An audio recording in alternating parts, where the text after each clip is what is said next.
Bom dia, boa tarde, boa noite. Estamos de volta com mais um episódio do Green Hub. Temos um convidado especial novamente, o polêmico, estudioso Bruno Vasquez. Fala aí, Bruno.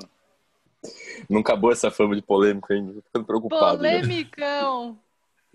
Bom, galera, obrigado aí pelo convite mais uma vez. Espero que todo mundo esteja bem aí também, tanto vocês quanto quem está assistindo. E é sempre um prazer e um privilégio. Valeu. E temos a nossa turminha de sempre, Alice. Oi, Alice. Oi, pessoal. Eu não vou falar a terceira frase, mas falar, você tá no mudo. A Rosa. Oi, pessoal. E o Guilherme, iluminado. Fala aí, pessoal. Iluminado. E o tema que a gente vai falar hoje é o famoso, ou não tão famoso, o oitavo desperdício. Que para falar a verdade para vocês, eu nem sei qual que é, porque dependendo do autor ele muda, né? Eu já li autores que chegam até 10 desperdícios, então eu não sei qual é o oitavo desperdício que vocês querem focar. Eu tenho mais uns 3 aí, se vocês quiserem eleger como oitavo. Mas a gente falou, era do desperdício de não usar o conhecimento dos trabalhadores. Desperdício intelectual. Desperdício Talento. intelectual. Maravilha. Talentos. A gente conversou sobre isso offline algumas semanas atrás e, coincidentemente, acho que o Bruno e o Guilherme devem ter mandado um WhatsApp um para o outro. O Bruno escreveu um post sobre o oitavo desperdício, tipo, uns 2 dias depois que a gente conversou. E daí que veio a ideia de convidar ele. Mas fala aí, Bruno, o que você explorou lá naquele post? E aí a gente começa a partir daí debater um pouquinho. Acho que a grande essência daquele post é o seguinte. A gente tem os erros de interpretação, ok, eles melhoraram bastante ultimamente, natural, não tem como a gente... Não vou dizer culpar, mas dava para ter pesquisado um pouquinho melhor e entendido um pouquinho melhor o que estava acontecendo. Dava, porque hoje em dia a gente encontra evidências de que na época que os caras foram criar o nome Lean lá, já tinha bastante informação sobre essas coisas e por algum motivo passou batido. Mas acho que o que dá para puxar e a grande essência do post, falando do desperdício, é o seguinte. A Toyota não tinha nem essa opção de desperdiçar gente, né? Não tinha essa opção. Tanto pelo país, o Japão ser um lugar realmente escasso aí de todo tipo de recurso, e por eles também terem assumido aquele compromisso na década de 50 de estabilidade de emprego para quem ficou depois daquele corte massivo que teve por causa do excesso de estoques que levou à crise na empresa e tudo mais. Então, acho que talvez o grande problema nas empresas hoje em dia é o seguinte: ninguém aqui no Brasil praticamente deve conseguir ou deve ter tido a coragem aí de fazer um acordo desse tipo aí, de oferecer uma estabilidade maior, tudo mais, um compromisso maior de só fazer demissões realmente em casos extremos. Então, eles ainda têm a opção de desperdiçar as pessoas. Não precisaram passar por esse processo de, olha, a gente tem aqui que usar a criatividade de todo mundo, porque agora a gente realmente abraçou todo mundo no longo prazo também. Porque tem a questão do respeito pelas pessoas da Toyota. Você cria uma estabilidade, você cria segurança, uma certa estabilidade, você cria mais segurança psicológica, as pessoas ficam mais tranquilas para trabalhar, isso é super positivo. Mas também tem a questão do lado do balanço financeiro da empresa, né? Se eu assumir essa responsabilidade, então vou extrair o máximo possível da inteligência de quem vai ficar comigo tanto tempo. Entendi. Eu fugi do assunto? Acho que eu fugi do assunto. Não. Eu acho que não. Não, tá conectado, faz sentido. Eu acho que você colocou um aspecto, Bruno, do respeito pelas pessoas, né? Eu acho que talvez essa tenha sido a grande... assim, não sei, acho que as pessoas falam de desperdício de talento e para mim, me remete ao respeito pelas pessoas. Então, quando a Toyota...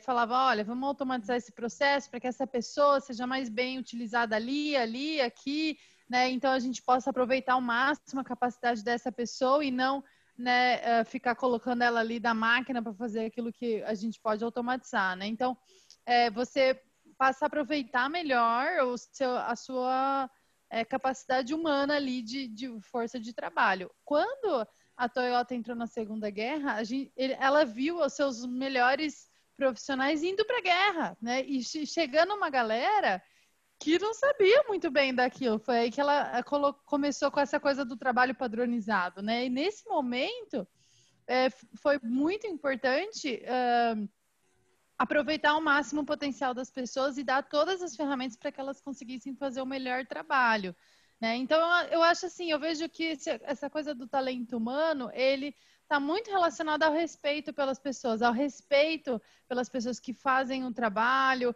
a você poder usar todo o potencial que essa pessoa tem. E quando a gente vem aí para a saúde, sempre, né, eu puxo a sardinha para a saúde, você vê pessoas extremamente capacitadas, com às vezes assim, com muito estudo em um aspecto específico que ela poderia estar ali fazendo aquele trabalho, e ela tá, tipo, fazendo coisa burocrática, fazendo coisa que não agrega valor nenhum, e sendo, assim, subutilizada. E você fala, você pega essa pessoa e coloca ela para fazer aquilo que ela mais tem potencial, que outras pessoas não têm. Então, assim, eu vejo que isso tem muito a ver com a questão do respeito pelas pessoas, né? E aí a gente pode interpretar pela falta de utilização desse potencial, desse talento que a gente tem dentro da nossa empresa. A gente não está utilizando bem esse talento. Então, acho que são duas maneiras de olhar, assim. Eu acho que quando a gente fala dessa coisa do talento humano na saúde, isso é bem frequente. A Rosa vai poder até falar um pouquinho mais.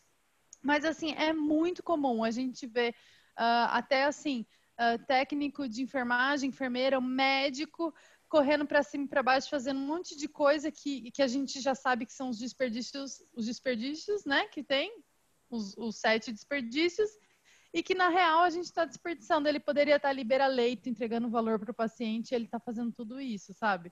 Então, acho que embarca dentro dos outros desperdícios, né? Não sei se deu para entender, assim, mas eu acho que é o respeito, né? O respeito pelas pessoas tá alinhado aí essa questão do desperdício do talento, né? Mas sabe que toda vez, a primeira vez que eu ouvi sobre o 8º desperdício de não utilizar as pessoas, a primeira coisa que eu pensei foi isso mesmo. Eu falei, pô, mas se ele está ocupado fazendo os outros 7, eu já estou desperdiçando, então não precisa dele, né? Mas eu entendo a criação dele como um argumento de venda. E é um argumento de venda preguiçoso, né? De venda do programa. Você fala assim, explicar o respeito às pessoas é mais difícil do que explicar eu não utilizar as pessoas para fazer melhoria. Então eu crio mais um desperdício que é fácil, né? Porque eu enxergo, e explicar que eu como líder agora tenho que respeitar a opinião de quem está lá na operação, que é muito complexo de explicar. E aí é mais simples você falar, não, na verdade, tem uns 7 desperdícios que são fáceis de ver, né? E aí tem mais um agora, tá? Então esse aqui também é desperdício, a gente precisa evitar. É mais simples, mas eu acho que é mais preguiçoso também. Foi o band-aid. Eu acho que acho que a grande polêmica é se ele é um 8º desperdício ou não, né? Se ele faz parte desse grupo, né? Eu, nesse post do Bruno, até mandei o link do meu artigo lá. Porque o meu ponto é o seguinte, né? Assim, óbvio, né? Isso é meio lógico, né? Você não precisa ser um grande gênio. Se você falar assim, cara, eu tenho uma empresa que tem 1000 funcionários, mas eu uso 10 para pensar e os outros 990 fazem atividades mecânicas só. Né? Pô, não é mais óbvio que se você colocar 1000 para pensar, você vai ter melhores resultados? Tá? Então, isso é meio óbvio, né? Se você é uma empresa de 1000 funcionários, 1000 cabeças pensam melhor do que só 10 cabeças pensando. Tá? E aí não é tanto ligado à atividade de trabalho dela, né? Mas ela ter autonomia de alterar a atividade de trabalho dela. Né? Então não é tanto ele estar preso em tarefas de baixa agregação de valor, mas ele ter autonomia de alterar aquela tarefa de baixa agregação de valor e fazer melhoria em cima daquilo, que é o que as empresas não fazem, que é o desperdício de talento. Né? Então, ao invés de você ensinar todo mundo a enxergar problema, né, que dá trabalho, ensinar todo mundo a analisar a causa raiz, que dá trabalho, ensinar todo mundo a estruturar, no mínimo, uma linha de pensamento PDCA ali para fazer um plano de ação que dá trabalho, você concentra isso em 10 pessoas ali que são já capacitadas naturalmente, já vieram da universidade, já sabem fazer isso, e beleza, são as cabeças pensantes. Né? Então, a questão não é se ele é desperdício ou não é, obviamente ele é. Né? Eu acho que a grande questão é se ele faz parte desse pacote. porque nenhum dos outros, né? E aí meus dois principais argumentos estão nas definições que a gente faz de desperdício quando a gente faz treinamento e fala sobre os 7 desperdícios, né? E uma das coisas que a gente fala é que desperdício não é a causa raiz, ele é o efeito, né? Então, todos os outros desperdícios, para você eliminar, você precisa encontrar a causa raiz, né? E tratar ela para eliminar ou minimizar. Às vezes nem eliminar você consegue, né? Agora, quando a gente fala assim, eu não uso as pessoas, puta, qual que é... Qual a causa raiz? Isso não é o efeito, né? É uma estratégia, cara. Você está deixando de aplicar, né? Você pode até falar, mas eu não uso porque eu não treino, a causa de raiz é a falta de treinamento, mas não tem nada realmente prendendo a isso, né? E a outra grande definição, né, é que ele é causa e não efeito, né? E todos os outros estão conectados a processo, diretamente a processo, né? Eles são 7 desperdícios de processos, né? Tanto é que várias consultorias fazem interpretações diferentes dos desperdícios para Lean Office, por exemplo, né? Então, eles são 7 desperdícios de processos. E quando você fala de desperdício de talento, ele não está conectado ao processo, ele está conectado ao sistema de gestão da empresa, o que circunda tudo isso, né? E aí, se a gente for por essa linha, tem uma cacetada de outros desperdícios de gestão que as empresas cometem, não só não utilizar o talento das pessoas, né? Nessa linha do que você está falando, fico aqui refletindo um pouco, Guilherme, se isso poderia estar atrelado a uma opção da empresa, sim, de não expor todas as pessoas para não explorar a potência de todas as pessoas, muito influenciado pela cultura da própria organização. Sim. E aí que a cultura vai acabar determinando se você quer usar 30 pessoas, 100 pessoas ou a totalidade das pessoas. Muitas vezes a gente vê assim, se eu estou desenvolvendo um determinado projeto, eu tenho que ser pago como hora, eu tenho que considerar essa hora fora da minha hora de trabalho e considerar isso como hora que deveria ser paga. E aí não, você tem que estar integrado isso dentro do trabalho, em que fazer um projeto é parte do seu trabalho também, não é só uma questão do trabalho técnico, né? Não sei, assim, se talvez desse para arriscar uma soma aí de tudo, em que, somado o respeito pelas pessoas, somado um aspecto da cultura das organizações, até para estarem mais sensíveis aos aspectos do Lean, e somado ao fato de que para a Toyota, desde o início da história dela, existe um olhar diferenciado para quem participa do processo de trabalho, então essa seja uma maneira de fazer com que a gestão olhe de uma maneira diferenciada para quem opera o processo.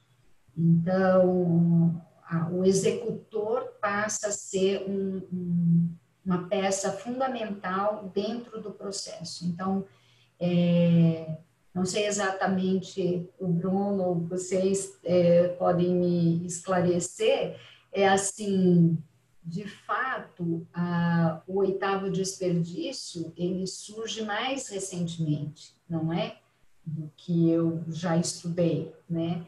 Mas, ao mesmo tempo, se a gente pensar, por exemplo, num país como o Brasil, a gente tem realmente um desperdício intelectual meio que na raiz do problema social brasileiro. Então, existe um desperdício de capacidade, como chama? Que fala, né, quando você exporta as pessoas, os técnicos bem formados e tal, tem uma forma técnica de dizer isso, né? Mas então, assim, há um desperdício intelectual muito grande no país. E talvez o fato de alertar para essa possibilidade faz um pouco o que a Alice falou, né?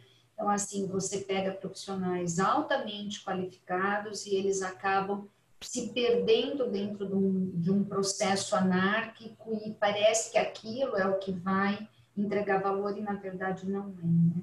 Não sei se eu consegui explicar meu ponto de vista exatamente, se não, por favor, me avisem, eu tento ser mais clara, Mas, enfim, acho que eu faria uma reflexão por aí. Deixa antes passar para você, Bruno, rapidão. É só pegar um gancho aqui rapidinho com o que o Guilherme e a Rosa falaram. Para mim é muito claro que não tem oitavo desperdício. Cara, se você é obrigado a vender isso como argumento, né? Contrapondo o que eu mesmo disse lá atrás, você tem que usar isso para ser argumento de venda. Você não explicou direito o que é Lean lá no começo, né? Então você só focou na parte de agregar valor e reduzir desperdício, mas talvez a parte mais importante, que é o respeito às pessoas, você não deixou claro. E aí você já está falhando no conceito desde o início. Essa é a minha modesta opinião. Vai lá, Bruno. Eu aceitaria um oitavo desperdício se ele for um que eu aprendi esses dias aí, que é mais ou menos a causa raiz do oitavo que eles usam para vender.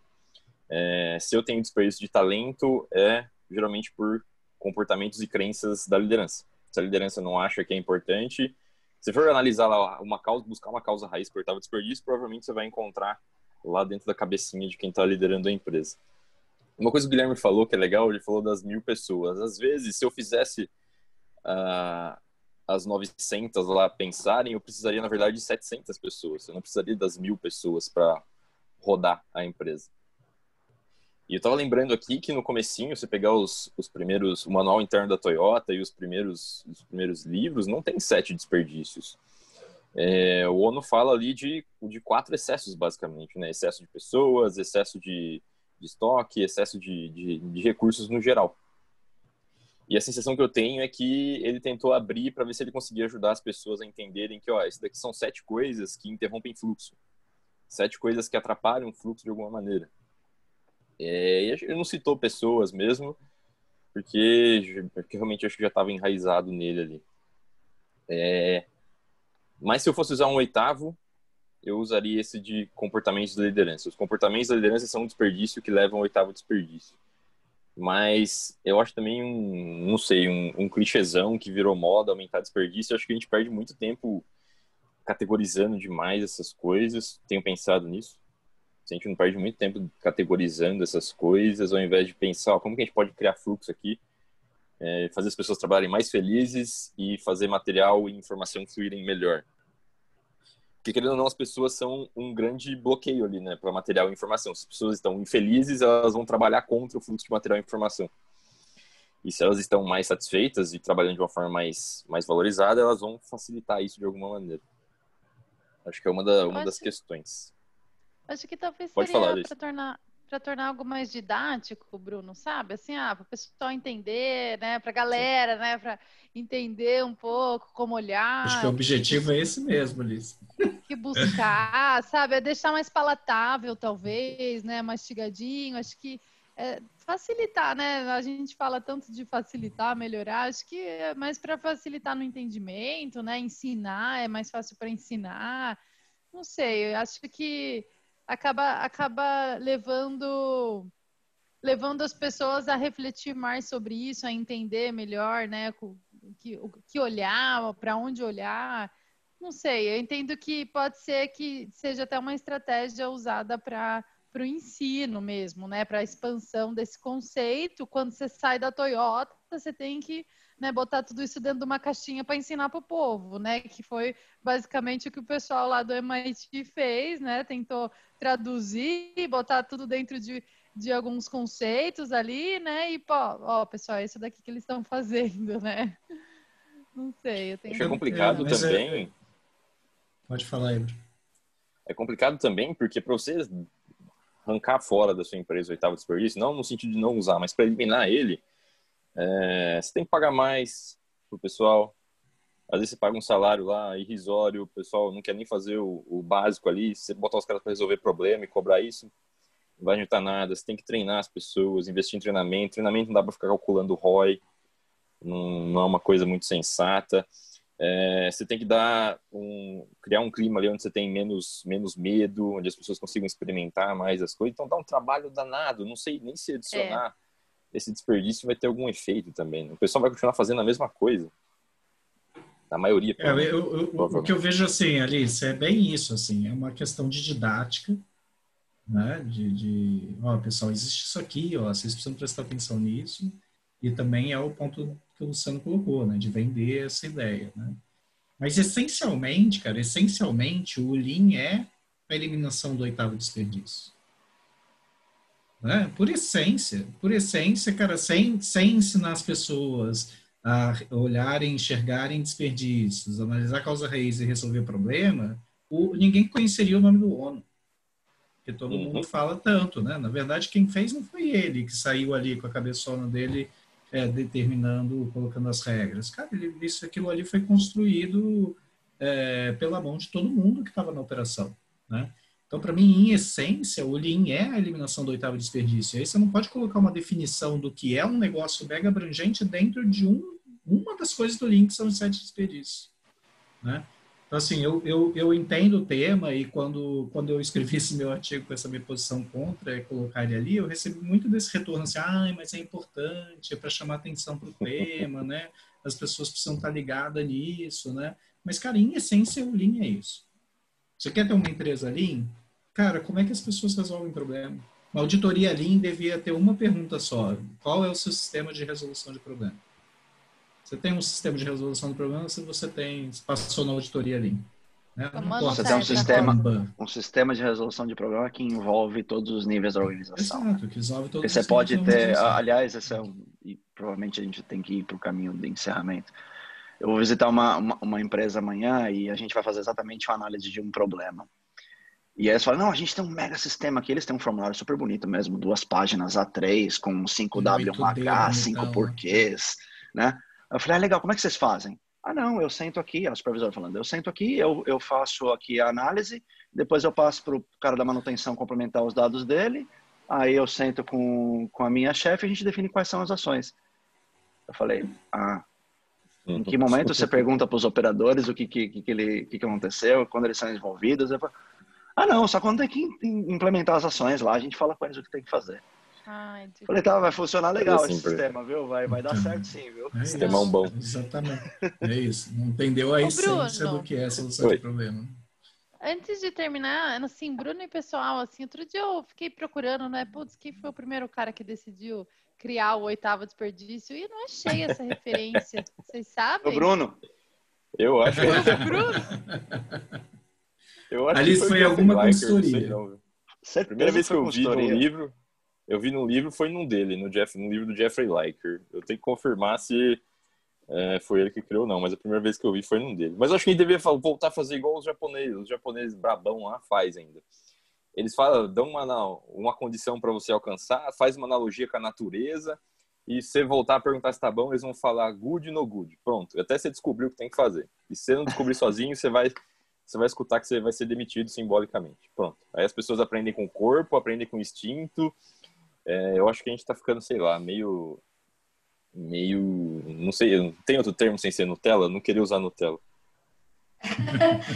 Acho que as pessoas precisam aprender, talvez, de uma forma mais visceral. Às vezes eu fico imaginando, às vezes eu tô lendo, eu tô estudando, eu falo, putz, eu acho que se eu levasse um esporro de um japonês, eu ia aprender mais do que as horas que eu tô fazendo aqui, lendo. Então, lógico, ó, cada um vai receber de um jeito, as pessoas vão ser mais tolerantes ou menos, mas eu acho que falta para geral, assim, mais vontade de arriscar, né?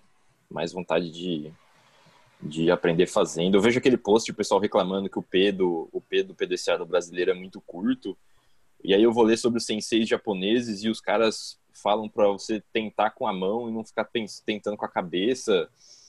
E aí a gente entra meio num paradoxo, né? Que a gente às vezes discute demais esses detalhezinhos e não vai lá experimentar com o corpo, aprender com o resto. Que talvez possamos pensar, até para um próximo encontro, pensarmos um pouco a influência até da própria cultura do país mesmo, né? A influência cultural que gerou ter 4, 5 desperdícios e aqui ter que se tornar mais didático e, de fato, assim, acaba sendo mais sensível, as pessoas se sentem meio que valorizadas, né? Então, de alguma maneira, desperta, assim, nas pessoas algo a mais, além da abordagem do respeito pelas pessoas. Mas Isso é um tema legal, viu, Rosa? tem uma Porque influência grande, né? o Guilherme pode trazer a contribuição dele da Índia, onde eu passei um tempo lá, mas ele tem 20 anos de Índia, mais que eu. Eu tenho agora esses 2 anos aqui de Austrália, mais Chile. Acho que dá um debate bem bacana. Eu tenho uma opinião muito clara formada a respeito, que eu vou deixar Aí para a sabe o que nossa próxima acontece, conversa. Rosa? Outra coisa, eu estou no universo de startup agora e as coisas são muito diferentes. Né? E é interessante entender. É isso que você falou, né? Você testa, né? Faz um testezinho antes, não precisa, né, ter um negócio perfeito. Vamos testar, vamos girar, vamos ver se é isso, vamos melhorar para a próxima. É bem o universo de startup, né, Guilherme? Porque só complementar o que você... Só fazer um último comentário para fechar o que você colocou, Bruno. Eu não acho que o P do brasileiro é muito curto. O PDC do brasileiro é muito curto. A gente age só. Então, a gente cisma que uma coisa é a solução e sai fazendo. Entendeu? A gente reage. A gente reage, não tem teste, né? Assim, puta, é isso, não é isso, deixa eu testar aqui em menor escala, Não, a gente define, esse é o caminho e vai embora, entendeu? Beleza, muito então, bom, pessoal. ótimo bate-papo. Voltamos na próxima aí, quem sabe o Bruno consegue participar também, que acho que esse tema de cultura vai ser bem legal de debater. Vou comprar um livro só para essa edição. Tem um livro que chama Geografia do Pensamento, onde os caras fizeram um estudo que compara Ocidente versus Oriente no modo de pensar, e eles acharam um monte de diferença. A Rosa já fez um estudo comparativo também, e depois ela vai gostar de falar também. Então vamos lá, falamos desse no próximo. Aqui, hein? Vambora. Tchau, pessoal. Um abraço, pessoal. Valeu. Ei, não. Aperte todos os botões em volta desse vídeo, sininho, subscrever, like. Pô, não pode finalizar assim. Eu já tava procurando botão aqui. Eu falei, nossa. Valeu, pessoal. Um abraço. Valeu.